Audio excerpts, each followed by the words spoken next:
Greetings, movie flick pickers and podcast listeners. This is the Pic-a-Flic podcast, a show, like others, that covers reviews for movies and TV, some old and some new. Disney has produced over 60-something animated features over the past 9 or so decades, and while I haven't seen every piece of those, there are a few that really stick out to you and I.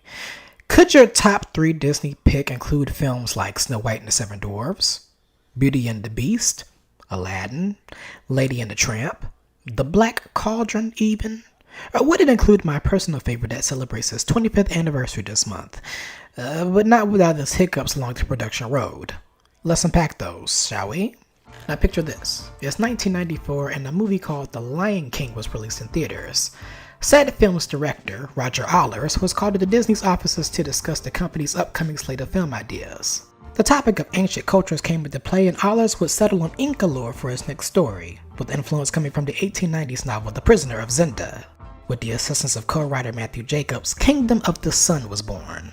The proposed film, with a plot featuring loose ties to Mark Twain's The Prince and the Pauper, follows selfish Emperor Manco who swaps places with peasant Pacha, who happens to mirror his facial likeness, so he could enjoy time away from his royal duties. Meanwhile, the antagonist witch Yzma forms a plan to summon Supe, an evil god of death, in order to get her revenge on his son in a bid to remain youthful for all of eternity. Unfortunately for Emperor Manco, he does play a key role in Yzma's plan and is eventually turned into a llama, while the faux emperor, Pacha, is threatened of his true identity being revealed if he doesn't obey Yzma's commands.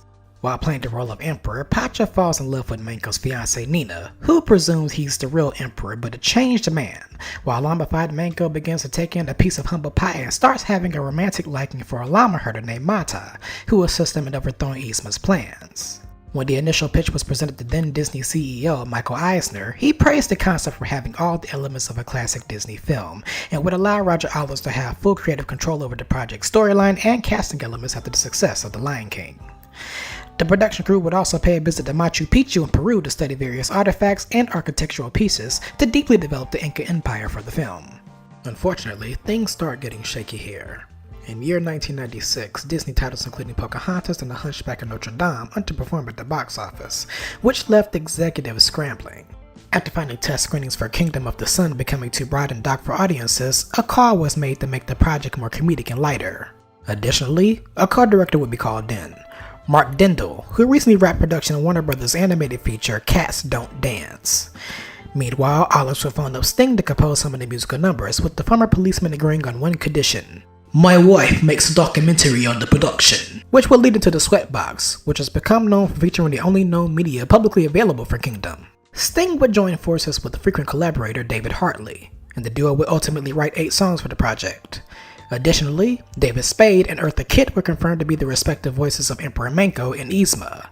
However, by 1998, roughly 4 years into development, it was evident that production for Kingdom had a long way to go before completion, threatening its initial release date of summer 2000.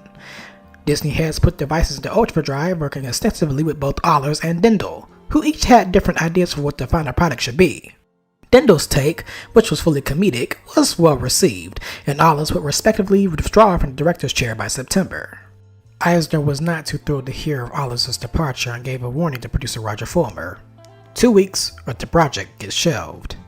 Production would be put on hold for 6 months, overseeing an overhaul that was last done at the Disney brand since Pinocchio in the 1940s. The film's title was slightly changed from Kingdom of the Sun to Kingdom in the Sun. Several alterations would be made. The film will be pitched by screenwriter David Reynolds, an alum of Conan O'Brien's talk show, as a buddy road comedy where the two leads are chased in the style of a Looney Tunes cartoon.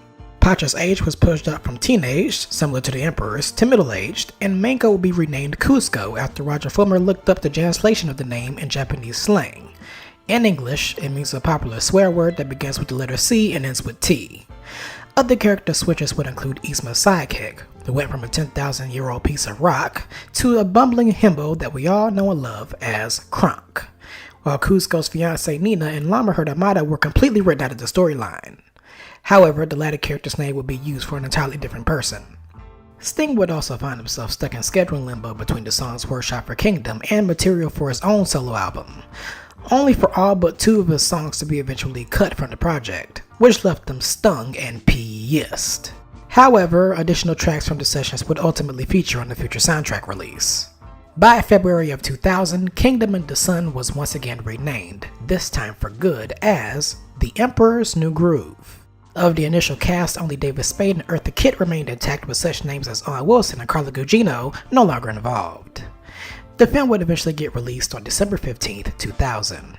Critical reception was mostly positive, with the film sitting at an 86%, certified fresh on Rotten Tomatoes, but box office returns were underwhelming per usual Disney expectations, only grossing $170 million worldwide against a budget of $100 million.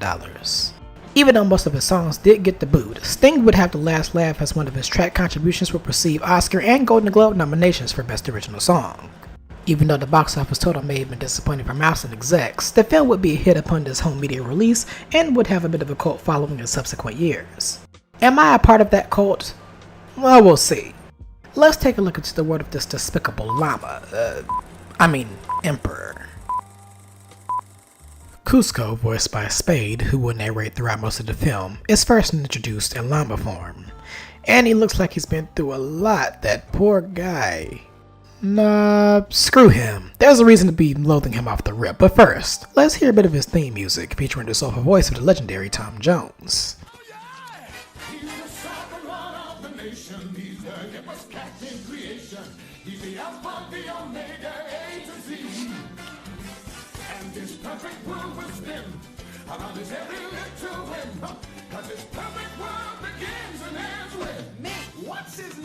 Unfortunately, an old man throws Kuzco off of his groove and is promptly thrown out of the palace. What is this groove I'm referring to? I'll let Old Man Jenkins explain it himself. His groove, the rhythm in which he lives his life, his pattern of behavior. I threw it off, and the Emperor had me thrown out the window. Oh, really? I'm supposed to see him. Don't throw off his groove! Oh, okay. Beware the groove. Hey, are you gonna be alright? Now, Kuzco's groove will play a big part in his character development as the movie goes on, but more on that later. On the eve of his 18th birthday, Kuzco passes on an entire group of potential brides-to-be as he monologues about the two figures who caused his inevitable downfall, quote unquote. The first person being Pacha, voiced by John Goodman, who arrives to the palace for a meeting with the Emperor. What the llama herder presumes is to be a breeze of a conversation between two parties turns out to be an invasive takeover of land, as the Emperor has plans to put a dream vacation spot directly where Pacha lives. And do you think that he cares that the poor herder has to forcibly be moved to another place? Not at all. The second figure of Kuzco's story is Yzma, voiced by Kitt, the Emperor's advisor and assumed adoptive guardian who performs some of his duties behind his back. Kuzco catches on to this and ultimately fires her. Fired? What do you mean, fired? How else can I say it? You're being let go, your department's being downsized, you're part of an outplacement. We're going in a different direction, we're not picking up your option. Take your pick. I got more. But Yzma does not take the news of her firing very well and, with the assistance of her sidekick Kronk, voiced by Patrick Warburton, gets to scheming against... Anybody heard that? Where was I? Oh yeah, the revenge of the vicious sorceress. Ah, how shall I do it? Oh, I know. I'll turn him into a flea. A harmless little flea. And then I'll put that flea in a box. And then I'll put that box inside of another box. And then I'll nail that box to myself. And when it arrives, I'll smash it with a hammer. It's brilliant, brilliant, brilliant, I tell you. Genius, I say.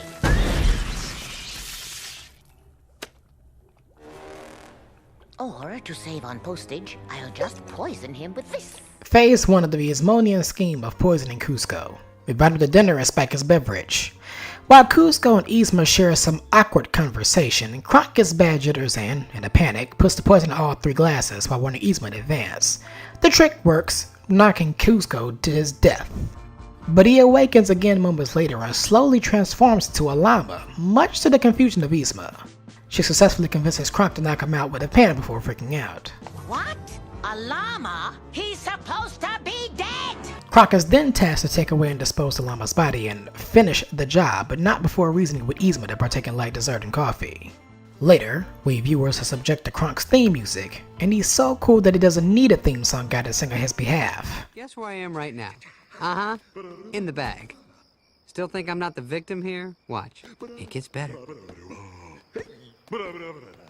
Oh, he's doing his own theme music?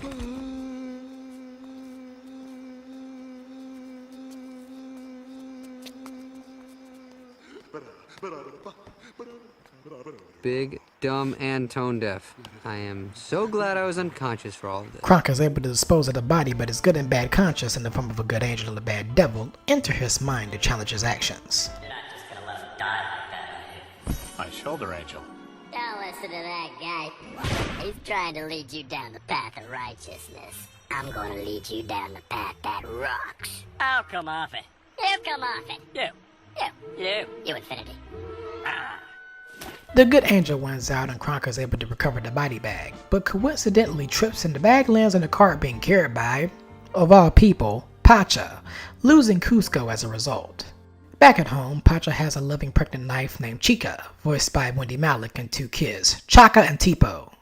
He struggles to reveal the Emperor's plans for their home and tries figuring out a way to change the trajectory of this. While tending to his cart, he discovers Llama Kuzco, who understandably loses it once he realizes that he's changed into an animal. Now while he may look different, his attitude hasn't changed a bit as he assumes Pacha is the one who kidnapped him and shrewdly ignores his attempts to assist him, so long as he calls off his initial takeover plot, and Kuzco trots off to the jungle alone. The Llama Emperor would get a taste of his own medicine as a cross encounter with a friendly buck-toothed squirrel, who Kuzco would call Bucky, causes him to be chased by angry jaguars. Pacha comes to the rescue, but more comic misfortunes ensue. The 2 get stuck on a tree branch and find themselves free-falling into a waterfall. Later, Kuzco would begrudgingly agree on relocating his summer spot elsewhere, or so he says, as it would soon turn out that he was faking his side of the deal and refuses to help Pacha, who gets stuck on the faulty bridge.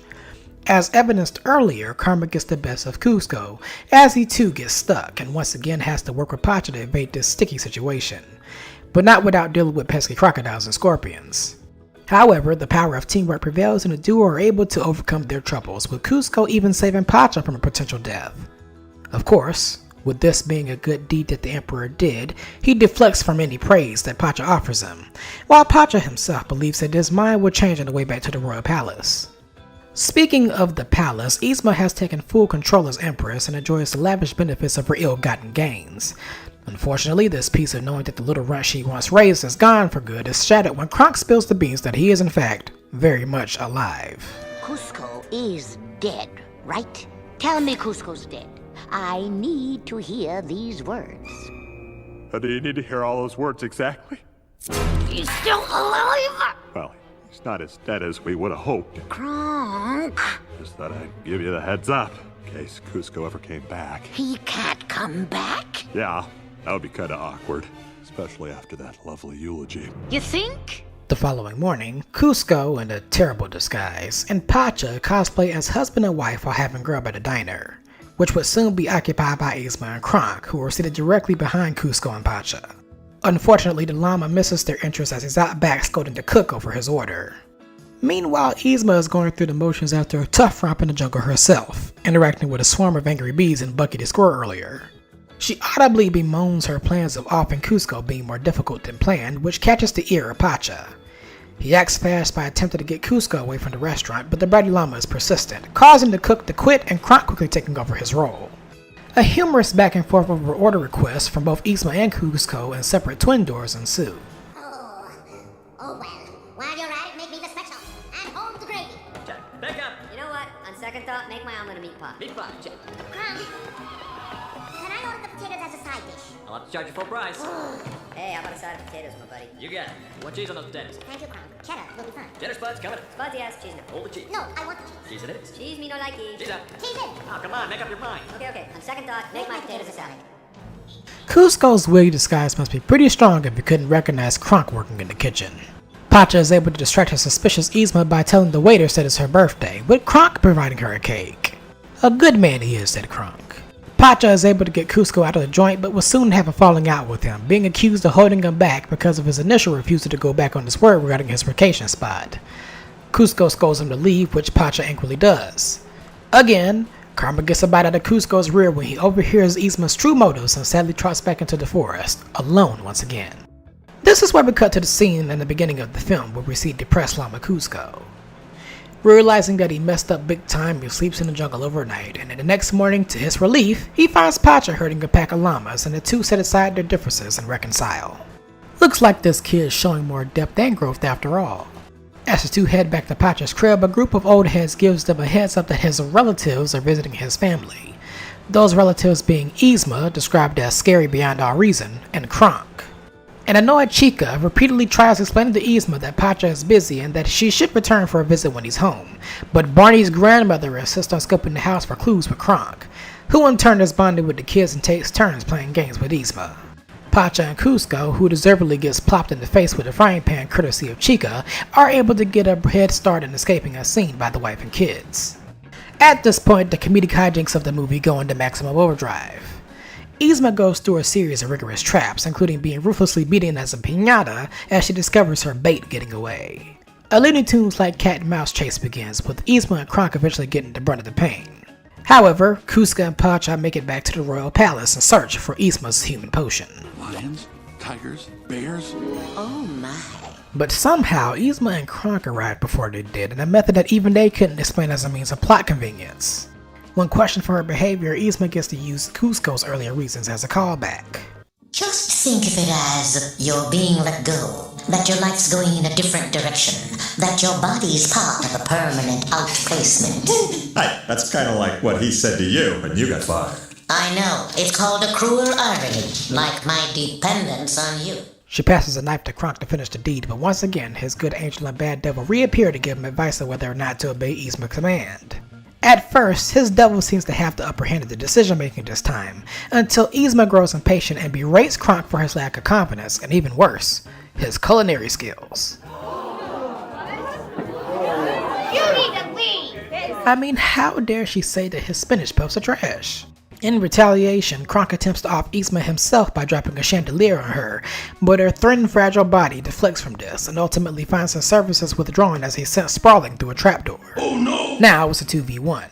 Cusco and Pacha versus Yzma, with the chase of the human potion getting even more chaotic as Yzma purposely mixes up the vials and the palace bodyguards ultimately get in the crossfire, being converted to animals themselves. Get them! Hey, I've been turned into a cow. Can I go home? You're excused.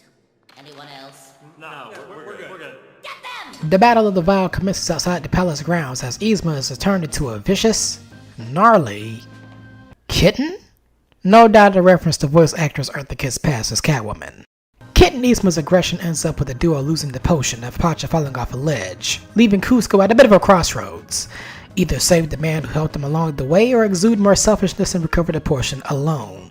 Thankfully, the changed Emperor chooses the former first as the power of teamwork making the dream work oversees the duo finally foiling Yzma's plot once and for all, with some indirect assistance from Kronk who conveniently found a safe exit. Later, Cusco, in human form, makes amends with everybody that he's wronged, including Pacha, whose home is to remain intact. So, you lied to me. I did? Yeah. You said when the sun hits this ridge just right, these hills sing. Well, pal, I was dragged all over those hills and I did not hear any singing. So, I'll be building my summer home on a more magical hill. Thank you. The Emperor settles for a simpler, smaller summer cabin next to Pacha's home, partaking in summer fun with the family, while Kronk is taking on a new job. Squirrel Scout group leader, with one of his troops being an unenthused Yzma still in kitten form. And boom bam baby, that's the movie. I make an effort to watch this movie at least once a year, and it still holds up very well upon every rewatch. For starters, the animation here is simple yet very fluid, with colorful backgrounds and different set pieces. A special touch to the characters is that a good chunk of them are designed to resemble their voice actors, especially Eartha Kitt and Patrick Warburton's Yzma and Kronk. Coincidentally, they are my favorite characters of the whole film, as they are the personification of comic relief through and through. Also, you have the character development of Cusco and finding his inner groove, respecting his inner balance and being kind to others, as he necessarily didn't get that in returning his youth. As a result, Pacha's character is a perfect counterpart. A divine role in Cusco's development as he shows integrity and humility towards the scornful emperor despite their tiff. I think the biggest reason why I've always enjoyed this movie is this.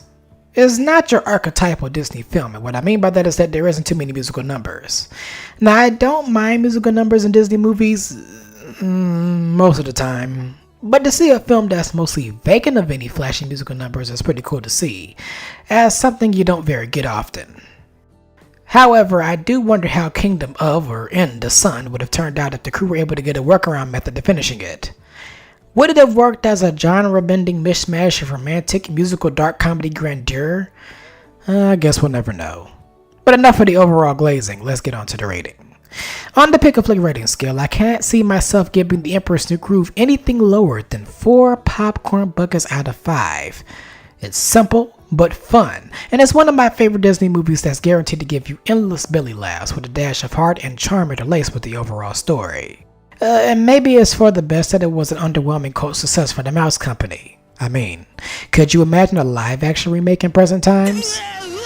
I mean, who could you even cast in that role? Oh well, we hope it never gets that kind of treatment. A spin-off movie in a series was enough. And that about does it for this episode. Coming up next, Grandma Got Run Over by a Reindeer. A story of a fiery grandmother who works 2 jobs, loves her grandkids, and never stops. And is also subject to a strange case that even Dateline couldn't crack, but I will. Oh yeah, and Kevin McAllister stops by as Home Alone will be covered closer to the end of the month, around New Year's time. Stay tuned for these drops, but until then, if you want to be in the know for when new episodes are out, make sure you subscribe to the podcast wherever you listen to said shows, and tell a friend to tell another friend who knows another friend down the road to check out and support the podcast. All support and feedback is appreciated. If you're listening on YouTube and you enjoyed this episode, you know what to do. Smash a like button, your comment, subscribe, and the drill. Also, if you want to follow the total social media, we can be found on Twitter, Instagram, and TikTok under the username handle at Pic-a-Flic That is at PICAFLICPOD. And if review login is your thing, then you may be familiar with Letterboxd, where you can also find non-audio exclusive reviews that I do on the aforementioned Pic-a-Flic username handle. So be sure to follow me there if you use that platform. Once again, thank you all for tuning in as always. Until the next one, this is the Western Wonder signing out. Peace. Bye. Have a great time.